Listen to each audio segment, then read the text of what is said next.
Antimatter. The existence of antimatter was first predicted by Paul Dirac in papers published in 1928. Antimatter is not to be confused with dark matter, which is something completely different. Originally, physics only allowed systems to have positive energy, but Dirac's new theory of quantum mechanics, based on the theory of relativity, allowed for a particle with a negative energy solution as a counterpart to the familiar positive energy electron. After ruling out the possibility that this particle was simply the proton, which has a much greater mass, Dirac predicted the existence of a new particle with the same mass of the electron but with a charge that was instead positive. It was found experimentally on August 2, 1930. Carl Anderson's observations included a particle with the same mass as the electron but the opposite charge. Its track bent in the quote-unquote wrong direction in a magnetic field. Anderson came up with the name positron for his discovery. In 1933, Dirac went on to predict the existence of the antiproton, the counterpart to the proton. It was discovered in 1955 at Cal Berkeley.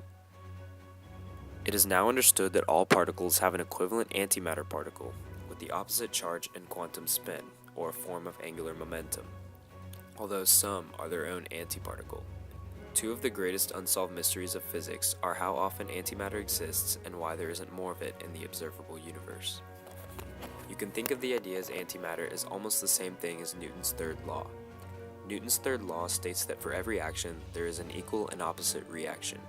Well, antimatter is essentially the equal and opposite form of matter. When antimatter and regular matter collide, they cancel out. The other two ways of thinking of antimatter is the equation x squared equals 4. There are two solutions to this equation, x equals 2 and negative 2. Applied to matter, if the universe is the equation, then the makeup of the universe can either be made of matter or antimatter, the equivalent of the 2 and negative 2. It was once thought that matter could neither be created nor destroyed, but because of Dirac's discovery, we now know that energy and mass are interchangeable. When a particle collides with its antiparticle, the two annihilate each other, with their mass being entirely converted into energy. That energy creates a shower of new particles, which serve as a hint that such an event has taken place. Antiparticles can be created either naturally or artificially. Positrons are commonly produced by radioactivity.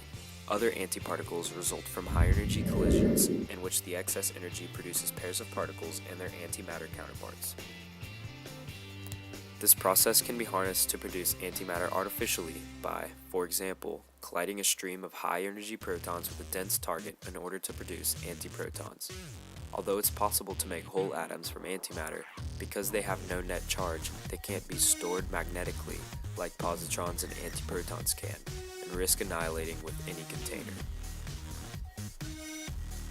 Antimatter annihilations convert the entire mass of the particles involved into energy, following Albert Einstein's famous equation E equals mc squared.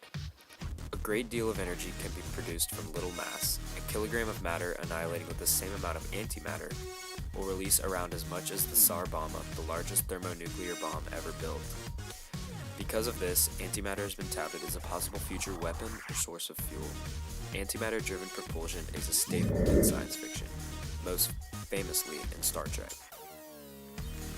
However, antimatter currently takes far too long to produce and at too high an energy cost for either weapons or fuel to be practical.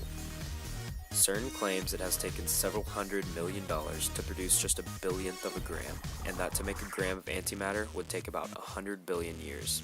Yet, antimatter does have some important uses. One type of medical scan, positron emission tomography, utilizes radioactive tracers that undergo beta decay. When the tracers emit a positron, it collides with an electron in the body, and the resulting annihilation event produces a pair of gamma rays. Detecting those gamma rays allows a medical staff to build a picture of the concentration of the tracer throughout the patient's body. Commonly, the tracer used is a glucose analog, which is taken up in high quantities by the brain, the liver, and most cancers, allowing the detection of tumors. It has also been suggested that antimatter can be used not only to diagnose cancer, but also to treat it, using a technique similar to ion therapy. This uses a beam of protons to irradiate and therefore destroy a tumor without affecting the surrounding tissue, which the beam simply passes through. It's possible that if antiprotons were used instead, extra energy would be deposited around the tumor when it annihilates with a normal matter particle within the body, giving it 2 blasts instead of just 1. Antimatter potentially saving lives a few decades after it was first discovered.